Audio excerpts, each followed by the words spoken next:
Hey out there, Akronites! Welcome once again to Around Akron with Blue Green, and wow, do we have an amazing episode ahead of us today.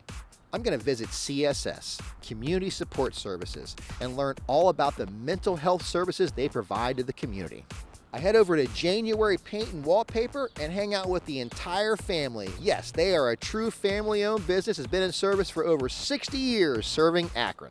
I meet up with Drumm to learn all about his gallery as well as his new installation, the Sun Tracker in the Valley. Now to kick this show off today, I'm going to meet up with two of the sisters from the new podcast, the Rubber City Resistors, and learn all about the amazing things they're covering.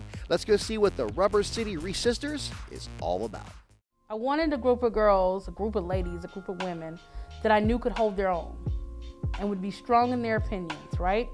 But I also think they represent a vast majority of people because I do believe on some levels we are more connected than we want to believe we are. So that's why I feel like you can find somebody to relate on each show. We don't all agree though. There are some of us who are a little bit more conservative than there are some of us who are liberals. And I think as the show progresses and we get to go into the nitty gritty of what that looks like, there will be more like, well, I don't agree with you. But we will do it in a way where we won't disrespect each other. And we will do it in a way where it encourages, let's talk. I want to understand where you're coming from. So the goal isn't for us all to agree. The goal is for us all to talk.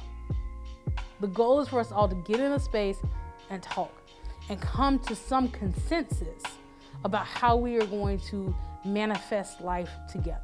It's because those people look like them. Exactly. Yes. It is very hard to bring the hammer down on somebody who looks like your nephew or your cousin. Or One of the things we want to do though is open the door to younger voices and to other voices that don't necessarily have a platform, but definitely have something to say that is for the greater good. I know it sounds altruistic, but you know, the greater good is definitely why we're doing this. Being able to open that door, that's a bonus. It's a good bonus.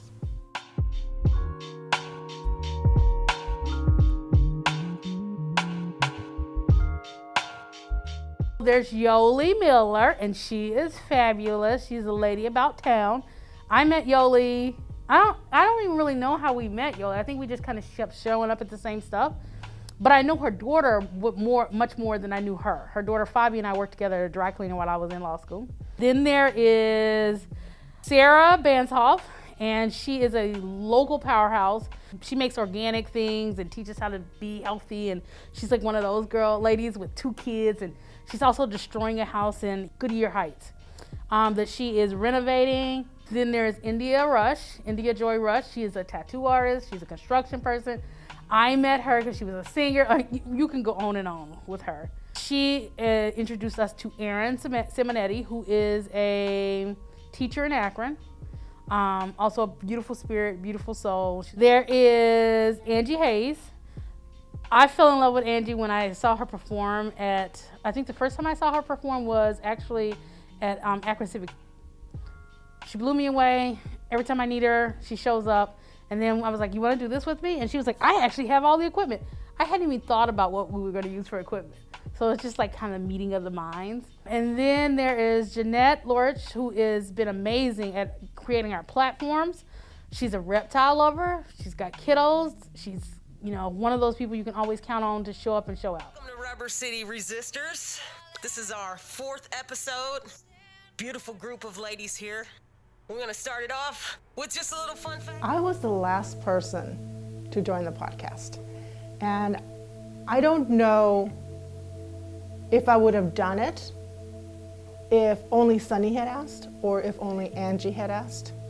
I love Angie. I have mad respect for Sunny. But giving people my opinion is not what I usually do. My friends know that I have opinions. My friends know that I feel strongly about certain subjects, but not everybody else. I'm the person that asks the questions, and I try to stay as neutral as possible because you don't get honest answers if you're not neutral. It felt right to be the one who finally gets to express what they're thinking and what they're feeling. And there's just too much left unsaid often.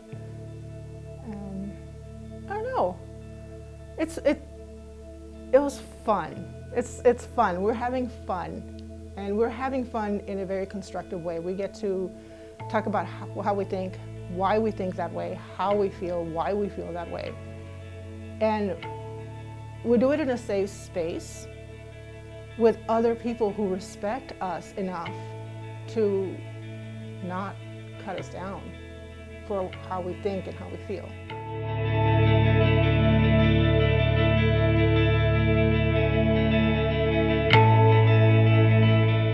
I had a friend who gave me the best advice. She once said to me, Sonny, me and my husband are very different people. He's very conservative, I'm not. One of the things I have to do is I have to choose to love him in points. I have to be like, I love you. So whatever you're saying, I hear it. I'm not gonna let it affect how I see you. And so she's keeping it moving. I'm hoping that we get to a point where we're able to do that, you know? And definition of unity. What it means to us and for our country, as well as how out of touch most of Congress seems to be. We've been, and they're all multitaskers, and we have a little Facebook chat, and we message and say, we need this, and within 2 seconds, they agree, like even having this. It makes it so, like I do a lot. I'm involved in a lot of other stuff, and so I have 2 full-time jobs, other stuff, you know? And it makes it so I'm able to do all of that. Yolie's able to do all that she does. Sarah's able to do all of that she does. You know, we support each other. Just like I hope we encourage other people. We listen to each other, we support each other. We take up space. Did you know that your mental health is just as important, if not more important, than your physical health? And we need to break the stigma around mental health issues. Next up, CSS, Community Support Services. Let's go see what they're all about. Here at CSS, we're a very comprehensive mental health and behavioral health organization providing just tons of services. Generally, we start off with the mental health, behavioral health counseling, but also what makes us different is that we believe in integrated care, and we utilize primary care to help heal the entire person. But we don't stop there. We can help basically anybody in the community, that we have skills and we have collaboration. We are a full service provider, so we have everything from nurses and case managers and doctors and advanced practice nurses. We have the ability to do dietary monitoring and medication monitoring, so we can really help them to be successful. And I think that's something that a lot of other people can't provide and don't even know what they need. So we would also maybe offer them, you know, a lot of people would feel better if they were working, so maybe we can refer you to our vocational training program and we can help you to be successful. Maybe you can work on a resume or go back to school or just improve who you are, what you're capable of doing. So we get jobs for people. We may be able to, the other job that I do is work a lot with the homeless outreach team. So we find a lot of people that are out homeless, living on benches, living at the Haven of Rest, living in tents in the woods, and we acknowledge that they might have some mental health problems, and then we try to engage them so that they can come in and see me, which is one of my responsibilities, and then I just assess them for what their needs might be.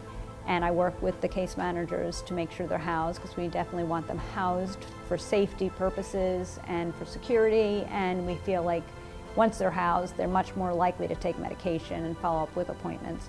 I have learned so much how homelessness is the most stressful part of life. They are living to survive. That is what they do, day in and day out. And it's very hard to take care of yourself when you're just trying to survive.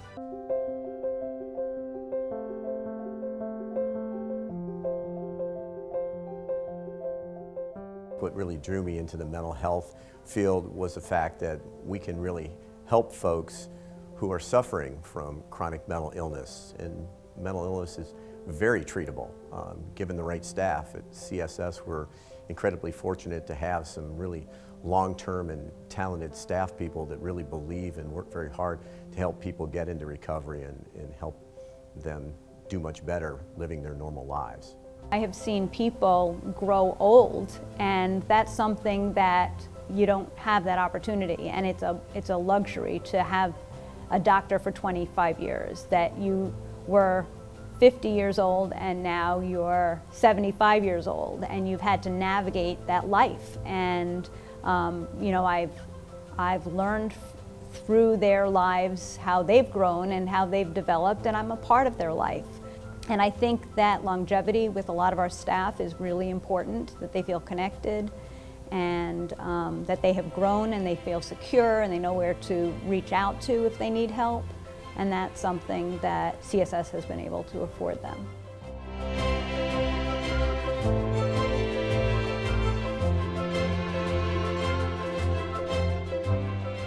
We also have a art therapy program that is becoming very popular with the clients. On an annual basis, we do a fundraiser called Art of Recovery, where we feature somewhere in the range of about 50 to 70 pieces of artwork done by our clients. And they work directly with an art therapist, and it's not only getting their art down on paper, it also allows them to express their feelings and help them with their overall treatment as well. The art therapy program has been very beneficial in the fact it has helped keep people in the program. A lot of folks actually will stay in the program to continue with their art therapy, and a lot of times we see them also be willing to come back and help some of the other folks that might show an interest in art, but they don't necessarily want to get started in the program, so they also help recruit some of those people into the program as well. So we're seeing that program grow leaps and bounds, and we expect to continue that.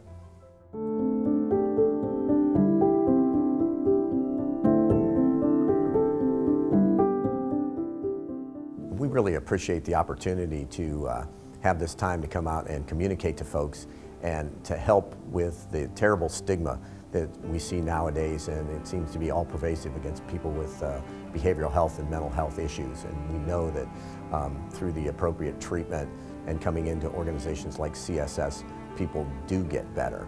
And we really appreciate that fact, and we're going to do everything we can to help eliminate that stigma and get people into treatment.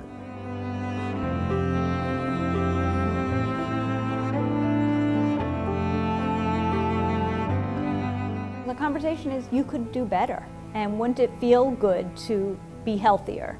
So if somebody can make you feel better, why don't we reach out to that person and just see what they have to offer? And you know, it's about walking in the door and making a phone call. And I really do think people need to understand that mental illness is treatable, that it is not a life sentence, that people are successful and working. And I tell my patients all the time that there are many very important professional people, high up people that have mental illness and have been successful. There are many people that continue to hear voices their whole life, and that's okay. You can continue to hear voices and still be successful. So I think acknowledging that and making it acceptable is a big piece of this. But breaking down the stigma is really hard, and that's something that we are going to continue to work on, because it's what hurts people and prevents them from getting the care they need.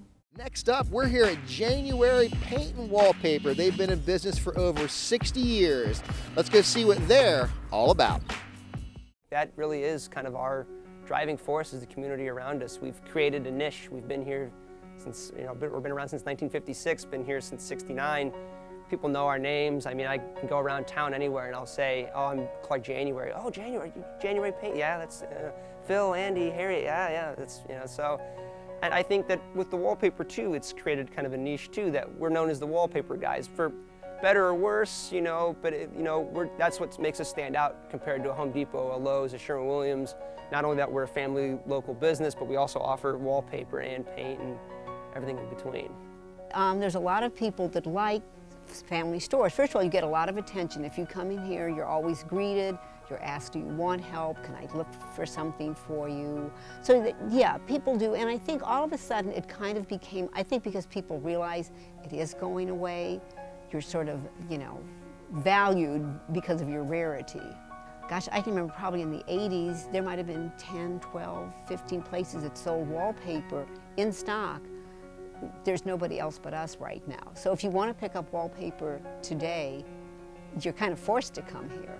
And we just try to make it pleasant.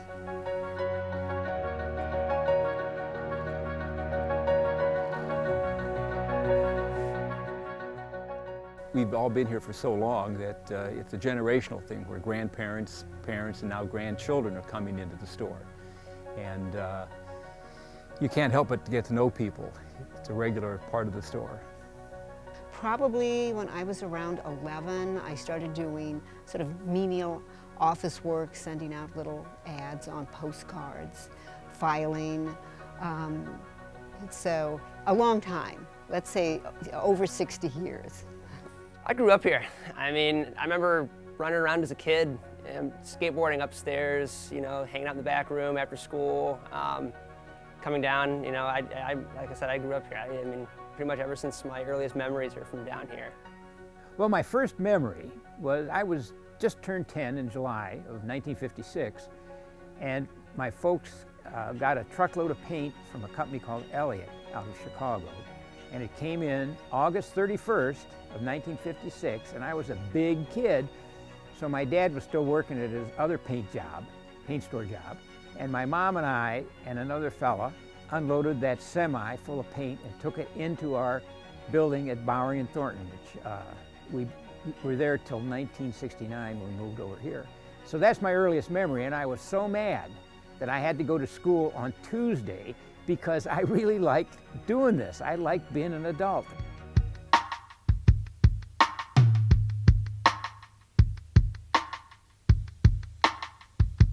We've been doing this a long time, and that's one of the advantages of dealing with small business. You go to the doctor and you think what's wrong with you is the first time he's ever heard it, but he's already seen 10,000 people that have the same thing you have wrong. So somebody comes in with a paint question that they have absolutely no clue how to solve it, or a wallpaper question or something. Chances are one of the doctors here at January's have heard it before, and maybe we heard it 6 times already that day. You can't go anyplace else and ask questions because nobody knows anything. They've come from some other life, some other industry or something else. And when we're all gone, who are you going to ask? You can't call the public library and ask for adult services and how do I prime a porcelain toilet? You know, it's just nobody's going to know.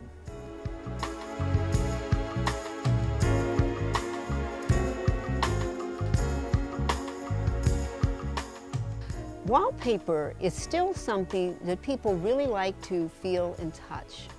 I often have people come in and say, well, I ordered this online, but oh my gosh, when it came, it was totally different because I didn't realize the scale. Scale is very different. Just the feel of it is very different. So people will say, oh, it looked so plasticky. I thought it was going to look like paper. There was just last year a young woman who I'm sure has never gone hunted, got a toile, which is a 2-color intricate pattern, and you couldn't see in the sample she bought, she didn't get it here, there was a stag's head or a deer's head, and you know, and she was going to put it in her dining room, and it totally appalled her. So there is reason to see a big sample in touch and feel.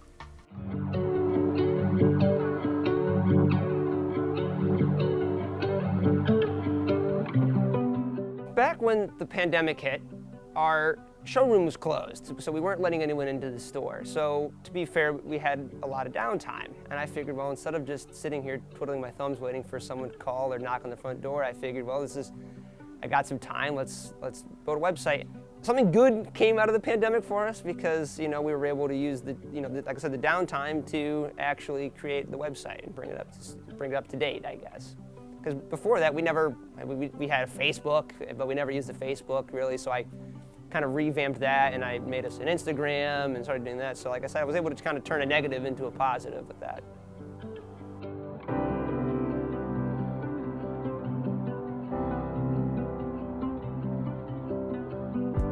I think, you know, a lot of it, even just the support of the city, you might say, that the streets are now finished. We were under construction for quite a while, getting the new traffic patterns in place. We're fortunate to have some still local businesses nearby, between the different tile shops and the decorating shops up the street from us. So it's a good place to be. And now with all the resurgence of trying to shop small, I think we provide a pretty good location for customers. Well, we certainly do still have an awful lot of support.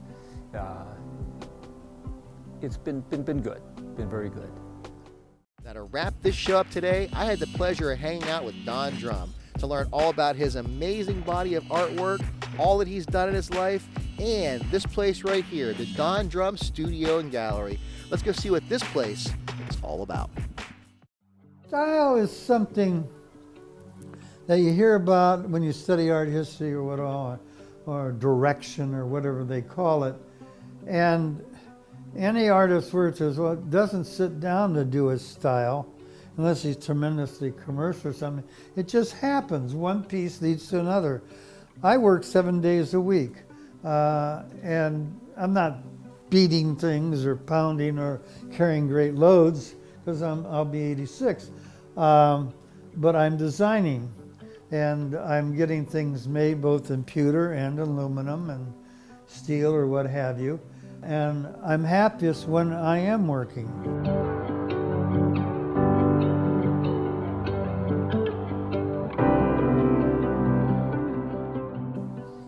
My religion is in my art, and that my strength is within this, and that I'm not a holy man trying to convert anybody or do anything, because I think all religions are important.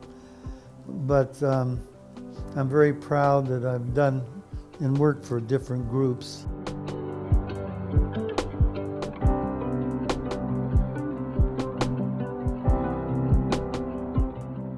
Now, most of my pieces are non-objective. In here, you'll see animals and things I fool with, and I think that comes from my pre-med or interest in nature and animals. But when I do my big pieces for outdoors, I usually work in a non-objective way. You know, there are three basic, what I call three basic directions in art. There is the realism, where an artist may paint or create or sculpt something that is real. You look at it and you know it right away. There's an abstraction as the next step, where this may or may not look like a fish to you, but the design comes from a fish area, but I take liberties with it and distort it. And some abstraction, you can almost not tell what it is.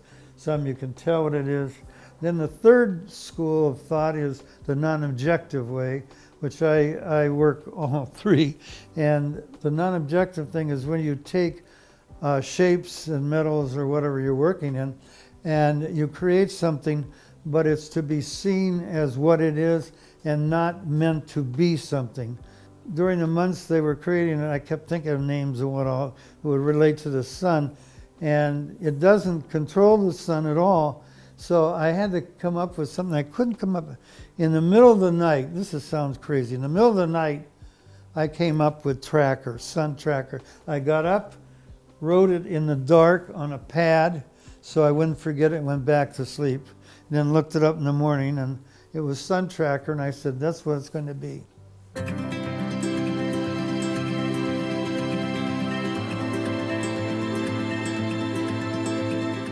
The base is cast out of concrete and is 4 feet high. This is a big piece because it's 4 feet plus 18 feet. It's up in the air, and it's nice and bright because it's shiny and stainless steel. And I work out a polishing type of surface that enhances the looks of it, so that when you drive down the road you'll see it, or when you're walking around you'll see it, and the waves and what all of the grinding on the surface enhance the look of the piece.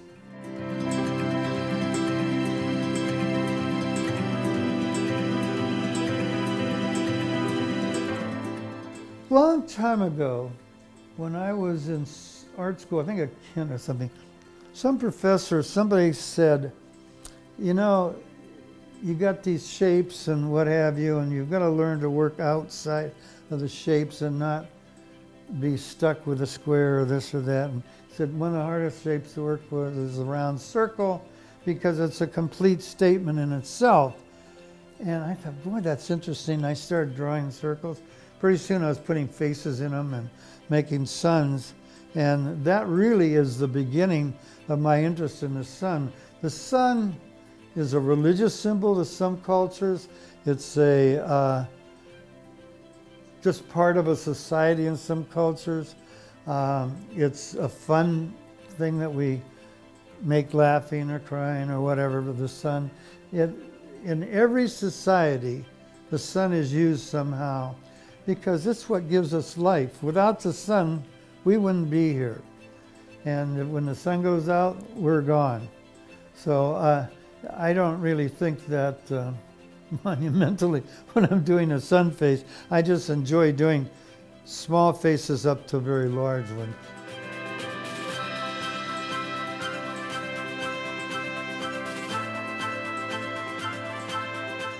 I would not be where I'm at today, not that I'm anywhere, but I would not have the support or being able to continue doing what I'm doing if I didn't have the support of the Akron people. My wife and I both feel very strong that there's payback time. There's time when I will do things for organizations or what all, and keep my costs down low, because I feel I owe it to the city and I owe it to the people of this part of Ohio. I've had things come and go. I've had walls torn down or pieces destroyed, but most of my stuff around the area has survived.